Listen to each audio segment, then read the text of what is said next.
Is there another way of measuring an object other than those of its length, width, and height? Time measures my life without employing the three dimensions of length, width, and height. There is no such thing as an instantaneous object. Its appearance and disappearance are measurable. It endures for a definite length of time. We can measure its lifespan without using the dimensions of length, width, and height. Time is definitely a fourth way of measuring an object. The more dimensions an object has, the more substantial and real it becomes. A straight line which lies entirely in one dimension acquires shape, mass, and substance by the addition of dimensions. What new quality would time, the fourth dimension, give, which would make it just as vastly superior to solids as solids are to surfaces, and surfaces are to lines? Time is a medium for changes in experience, because all changes take time. The new quality is changeability. Observe that if we bisect a solid, its cross-section will be a surface. By bisecting a surface, we obtain a line, and by bisecting a line, we get a point. This means that a point is but a cross-section of a line, which is in turn but a cross-section of a surface, which is in turn, if carried to its logical conclusion, but a cross-section of a four-dimensional object. We cannot avoid the inference that all three-dimensional objects are but cross-sections of four-dimensional bodies, which means when I meet you, I meet a cross-section of the four-dimensional you, the four-dimensional self that is not seen. To see the four-dimensional self, I must see every cross-section or moment of your life from birth to death, and see them all as coexisting. My focus should take in the entire array of sensory impressions which you have experienced on earth, plus those you might encounter. I should see them not in the order in which they were experienced by you, but as a present whole, because change is the characteristic of the fourth dimension. I should see them in a state of flux, as a living, animated whole. If we have all this clearly fixed in our minds, what does it mean to us in this three-dimensional world? It means that if we can move along time's length, we can see the future and alter it as we so desire. This world, which we think so solidly real, is a shadow out of which and beyond which we may at any time pass. It is an abstraction from a more fundamental and dimensionally larger world, a more fundamental world abstracted from a still more fundamental and dimensionally larger world, and so on to infinity. The absolute is unattainable by any means or analysis, no matter how many dimensions we add to the world. Man can prove the existence of a dimensionally larger world simply by focusing his attention on an invisible state and imagining that he sees and feels it. If he remains concentrated in this state, his present world, where the object of the contemplation will be seen as a concrete, objective reality. Intuitively, I feel that were he to abstract his thoughts from the dimensionally larger world and retreat still further within his mind, he would again bring about an externalization of time. He would discover that every time he retreats into his inner mind and brings about an externalization of time, space becomes dimensionally larger, and he would therefore conclude that both time and space are serial, and that the drama of life is but the climbing of a multitudinous dimensional time block. Scientists will one day explain why there is a serial universe, but in practice, how we use this serial universe to change the future is more important. To change the future, we need only concern ourselves with two worlds in the infinite series, the world we know by reason of our bodily organs, and the world we perceive independently of our bodily organs. Assumptions become facts. Men believe in the reality of the external world because they do not know how to focus and condense their powers to penetrate its thin crust. This book has only one purpose: the removal of the veil of the senses, the traveling into another world. To remove the veil of the senses, we do not employ great effort. The objective world vanishes by turning our attention away from it. We have only to concentrate on the state desired in order to mentally see it. But to give it reality so that it will become an objective fact, we must focus attention upon the invisible state until it has the feeling of reality. When, through concentrated attention, our desire appears to possess the distinctness and feeling of reality, we have given it the right to become a visible, concrete fact. If it is difficult to control the direction of your attention while in a state akin to sleep, you may find gazing fixedly into an object very helpful. Do not look at its surface, but into and beyond any plain object such as a wall, a carpet, or any other object which possesses depth. Arrange it to return as little reflection as possible. Imagine then that in this depth you are seeing and hearing what you want to see and hear until your attention is exclusively occupied by the imagined state. At the end of your meditation, when you awake from your controlled waking dream, you feel as though you had returned from a great distance. The visible world which you had shut out returns to consciousness, and by its very presence informs you that you have been self-deceived into believing that the object of your contemplation was real.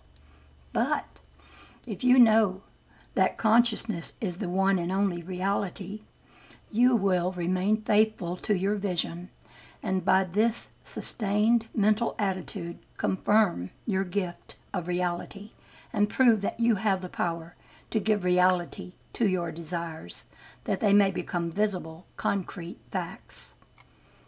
Define your ideal and concentrate your attention upon the ideal of identifying yourself with your ideal. Assume the feeling of being it, the feeling that would be yours were you already the embodiment of your ideal. Then live and act upon this conviction. This assumption, though denied by the senses, if persisted in, will become fact. You will know when you have succeeded in fixing the desired state in consciousness by simply looking mentally at the people you know. In dialogues with yourself, you are less inhibited and more sincere than in actual conversations with others.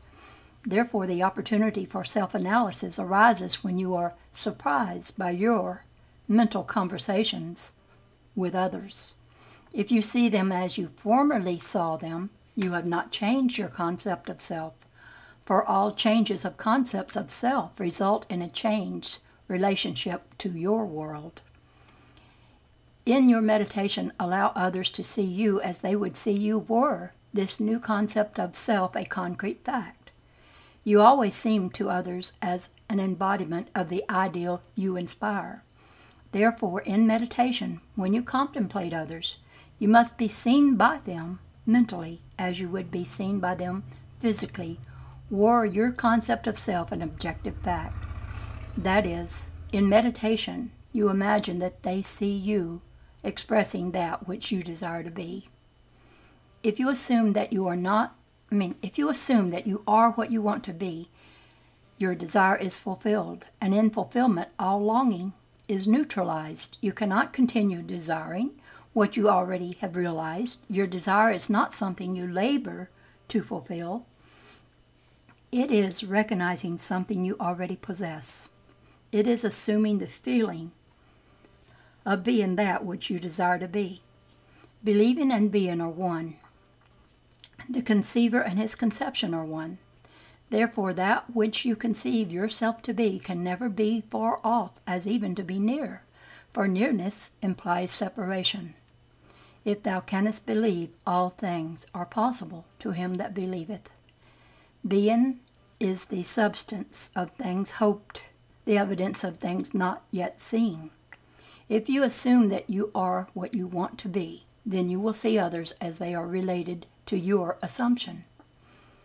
If, however, it is the good of others that you desire, then in meditation you must represent them to yourself as already being that which you desire them to be. It is through desire that you rise above your present sphere, and the road from longing to fulfillment is shortened as you experience in imagination what you would experience in the flesh were you already the embodiment of the ideal you desire to be. I have stated that man has at every moment of time the choice before him which of several futures he will encounter. But the question arises, how is that possible when the experiences of man awake in the three-dimensional world are predetermined, as his observation of an event before it occurs implies? This ability to change the future will be seen if we liken the experience of life on earth to this printed page. Man experiences events in earth singly and successively in the same way that you are now experiencing the words of this page. Imagine that every word on this page represents a single sensory impression.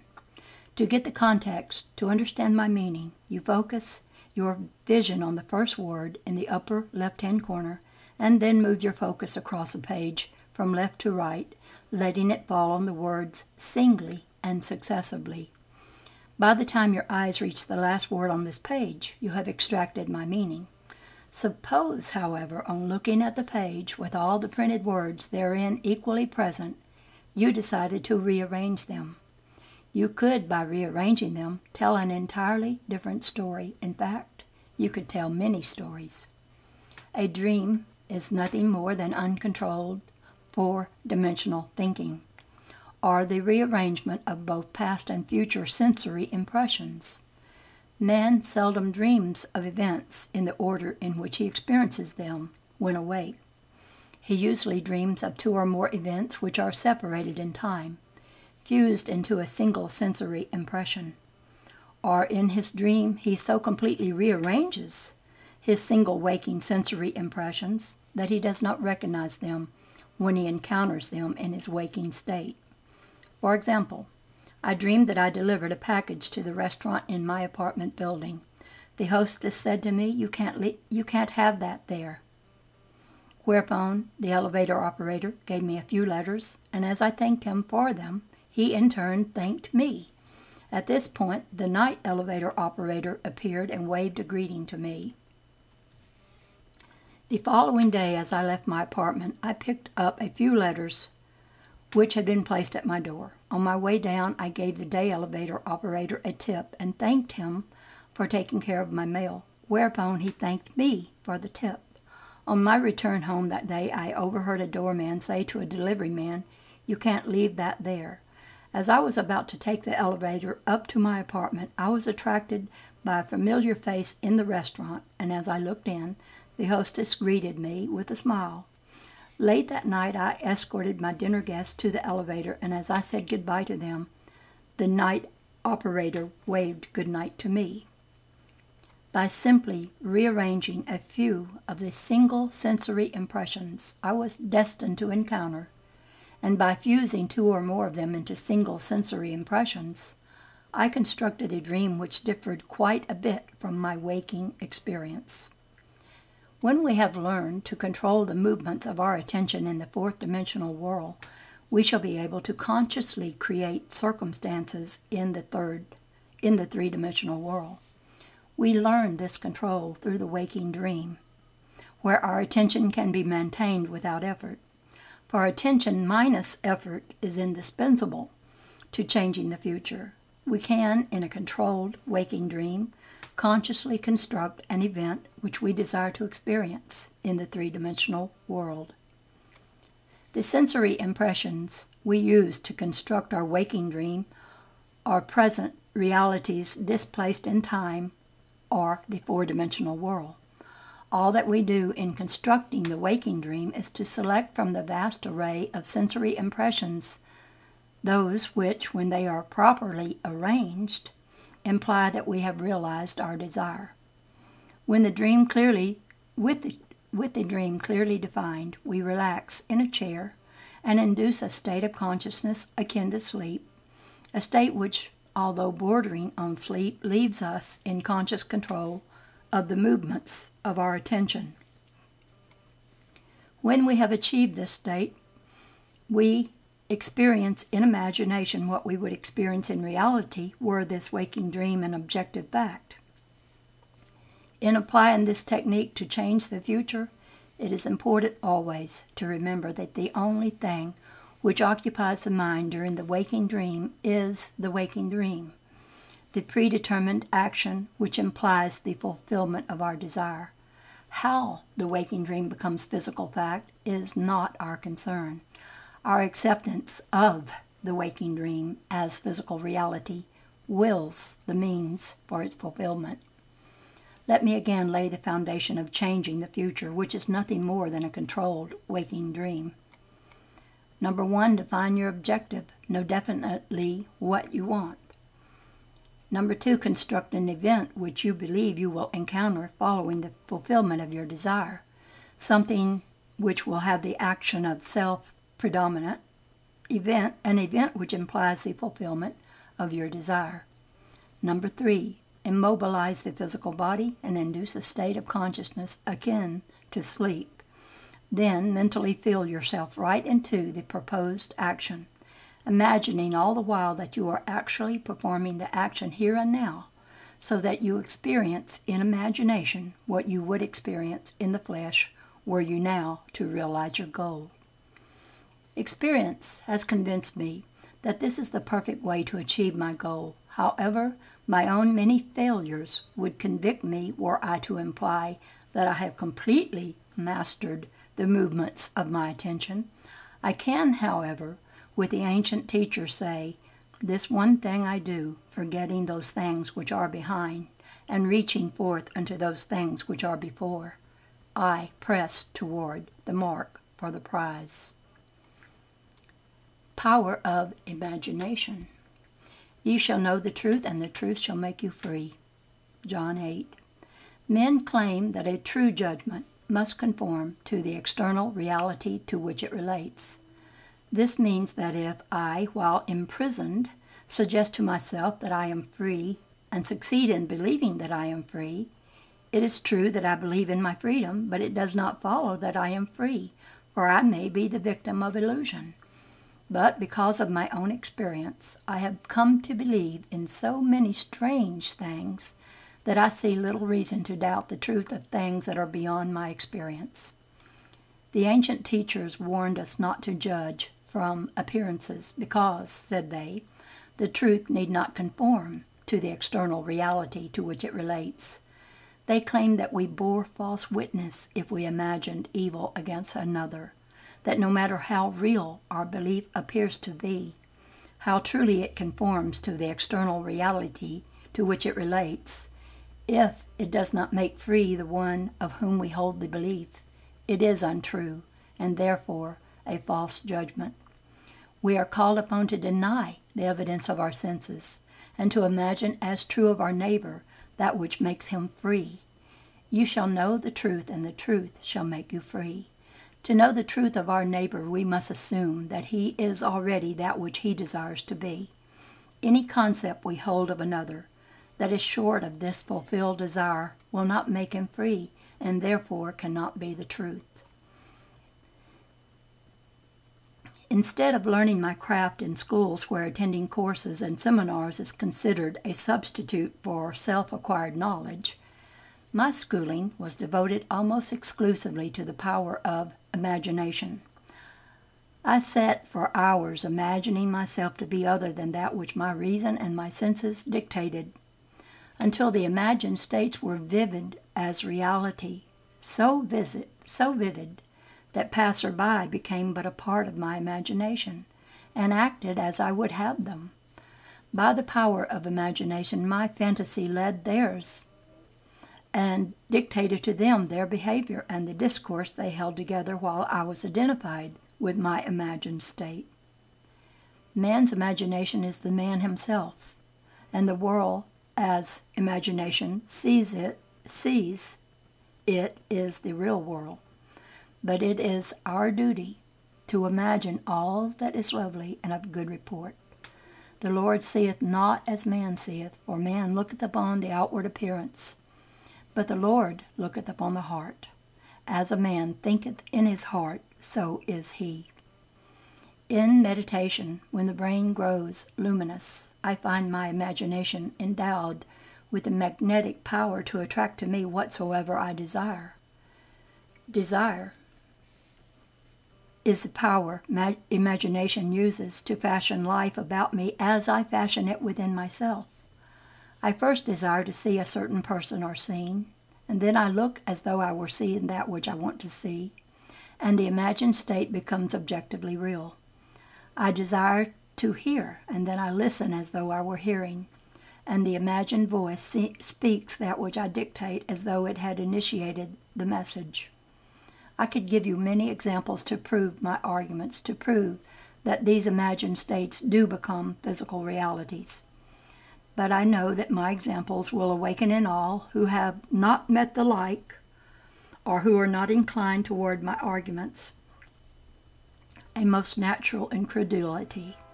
Nevertheless, experience has convinced me of the truth of the statement, He calleth those things which be not as though they were. Romans 4.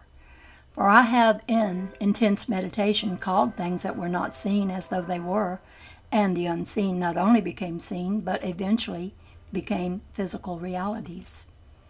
By this method, first desiring and then imagining that we are experiencing that which we desire to experience, we can mold the future in harmony with our desire. But let us follow the advice of the prophet and think only the lovely and the good, for the imagination waits on us as indifferently and as swiftly when our nature is evil as when it is good. From us spring forth good and evil. I have set before thee this day life and good, and death and evil. Desire and imagination are the enchanter's wand of fable, and they draw to themselves their own affinities. They break forth best when the mind is in a state akin to sleep. I have written with some care and detail the method I use to enter the dimensionally larger world. But I shall give one more formula for opening the door of the larger world. In a dream, in the vision of the night, when sleep falleth upon men, in slumberings upon the bed, then he openeth the ears of men, and sealeth their instruction. Job 33. In dream, we are usually the servant of our vision rather than its master. But the internal fantasy of dream can be turned into an external reality. In dream, as in meditation, we slip from this world into a dimensionally larger world. And I know that the forms in dream are not flat two-dimensional images, which modern psychologists believe them to be. They are substantial realities of the dimensionally larger world. And I can lay hold of them. I have discovered that if I surprise myself dreaming, I can lay hold of any inanimate or stationary form of the dream, a chair, a table, a stairway, a tree, and command to awake while firmly holding on to the object of the dream. I am pulled through myself with a distinct feeling of awakening from dream. I awaken in another sphere holding the object of my dream, to find that I am no longer the servant of my vision, but its master, for I am fully conscious and in control of the movements of my attention. It is in this fully conscious state, when we are in control of the direction of thought, that we call things that are not seen as though they were. In this state, we call things by wishing and assuming the feeling of our wish fulfilled. Unlike the world of 3 dimensions, where there is an interval between our assumption and its fulfillment, in the dimensionally larger world, there is an immediate realization of our assumption. The external reality instantly mirrors our assumption. Here there is no need to wait 4 months till harvest. We look again as though we saw, and lo and behold, the fields are already white to harvest. In this dimensionally larger world, ye shall not need to fight. Set yourself, stand ye still, and see the salvation of the Lord with you. And because this greater world is slowly passing through our three-dimensional world, we can, by the power of imagination, mold our world in harmony with our desire. Look as though you saw. Listen as though you heard. Stretch forth your imaginary hand as though you touched, and your assumptions will harden into facts. To those who believe that a true judgment must conform to the external reality to which it relates, this will be foolishness and a stumbling block. But I preach and practice the fixing in consciousness of that which man desires to realize. Experience convinces me that fixed attitudes of mind, which do not conform to the external reality to which they relate, and are therefore called imaginary, things which are not, will nevertheless bring to naught things that are. I do not wish to write a book of wonders, but rather to turn man's mind back to the one and only reality that the ancient teachers worshipped as God. All that was said of God was in reality said of man's consciousness. So we may say that, according as it is written, he that glorieth, let him glory in his own consciousness. No man needs help to direct him in the application of this law of consciousness. I am is the self-definition of the Absolute, the root out of which everything grows. I am the vine. What is your answer to the eternal question, who am I? Your answer determines the part you play in the world's drama. Your answer, that is, your concept of self, need not conform to the external reality to which it relates. This great truth is revealed in the statements, let the weak say I am strong, Joel 3. Let the poor say I am rich, that's another part of that. Look back over the good resolutions with which many past New Years were encumbered. They lived a little while and then they died. Why? Because they were severed from their root. Assume that you are that which you want to be. Experience in imagination what you would experience in the flesh were you already that which you want to be. Remain faithful to your assumption so that you define yourself as that which you have assumed. Things have no life if they are severed from their roots, and our consciousness, our I amness, is the root of all that springs in our world. If we believe not that I am he, ye shall die. No, if we believe not that I am he, ye shall die in your sins. John 8. That is, if I do not believe that I am already that which I desire to be, then I remain as I am and die in my present concept of self. There is no power outside of the consciousness of man to resurrect and make alive that which man desires to experience. That man who is accustomed to call up at will whatever images he pleases will be, by virtue of the power of his imagination, master of his fate. I am the resurrection and the life. He that believeth in me, though he were dead, yet shall he live. John 11. Ye shall know the truth, and the truth shall make you free. No one to change but self. And for their sakes I sanctify myself, that they also might be sanctified through the truth. John 17. The ideal we serve and strive to attain could never be evolved from us were it not potentially involved in our nature. It is now my purpose to retell and to emphasize an experience of mine printed by me 2 years ago. I believe these quotations from The Search will help us to understand the operation of the law of consciousness and show us that we have no one to change but self. Once, in an idle interval at sea, I meditated on the perfect state and wondered what I would be were I of too pure eyes to behold iniquity, if to me all things were pure, and were I without condemnation. As I became lost in this fiery brooding, I found myself lifted above the dark environment of the senses. So intense was feeling, I felt myself a being of fire, dwelling in a body of air.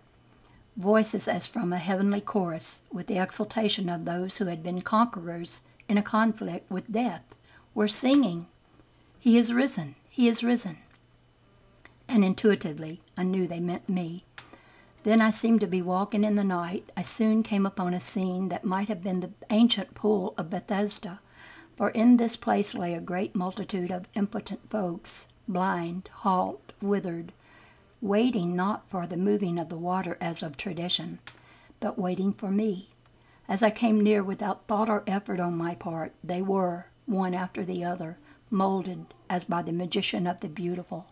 Eyes, hands, feet, all missing members, were drawn from some invisible reservoir and molded in harmony with that perfection which I felt springing within me. When all were made perfect, the chorus exulted, "It is finished." Then the scene dissolved, and I awoke. I know the vision was the result of my intense meditation upon the ideal of perfection, for my meditations invariably bring about union with the state contemplated.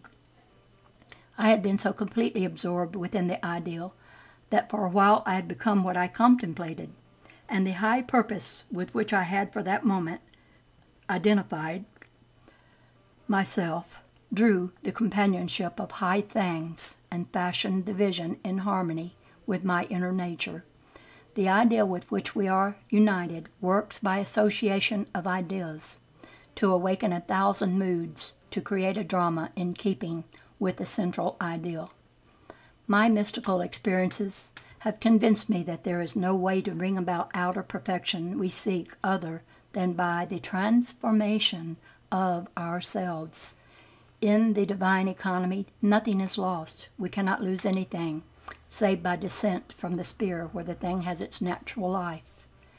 There is no transforming power in death, and whether we are here or there, we fashion the world that surrounds us by the intensity of our imagination and feeling, and we illuminate or darken our lives by the concepts we hold of ourselves.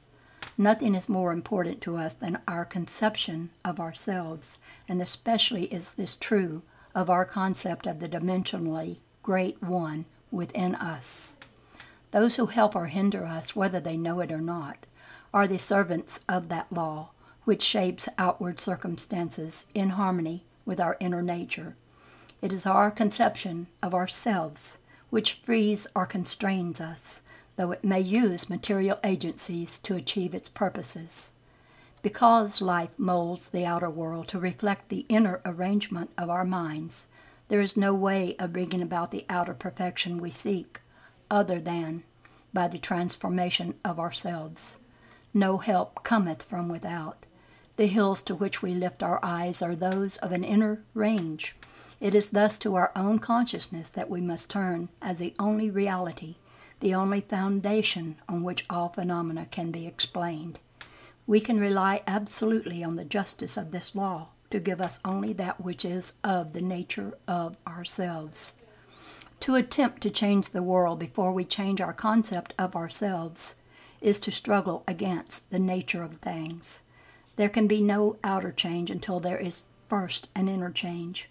As within, so without. I am not advocating philosophical indifference when I suggest that we should imagine ourselves as already that which we want to be, living in a mental atmosphere of greatness, rather than using physical means and arguments to bring about the desired change. Everything we do unaccompanied by a change of consciousness is but futile readjustment of surfaces. However we toil or struggle, we can receive no more than our assumptions affirm. To protest against anything which happens to us is to protest against the law of our being and our rulership over our own destiny. The circumstances of my life are too closely related to my conception of myself not to have been formed by my own spirit from some dimensionally larger storehouse of my being. If there is pain in me in these happenings, I should look within myself for the cause. For I am moved here and there and made to live in a world in harmony with my concept of myself. Intense meditation. brings about a union with the state contemplated, and during this union we see visions, have experiences, and behave in keeping with our change of consciousness. This shows us that a transformation of consciousness will result in a change of environment and behavior.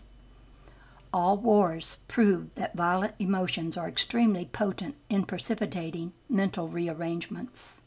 Every great conflict has been followed by an era of materialism and greed, in which the ideas for which the conflict ostensibly were waged are submerged. This is inevitable because war evokes hate, which impels a descent in consciousness from the plane of the ideal to the level where the conflict is waged. If we could become as emotionally aroused over our ideas as we become over our dislikes, we would ascend to the plane of our ideal as easily as we now descend to the level of our hates.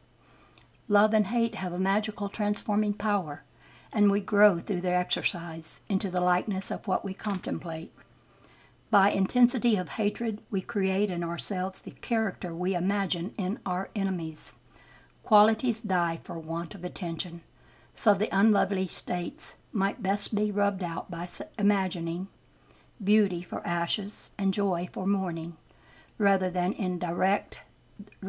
by direct attacks on the state from which you would be free.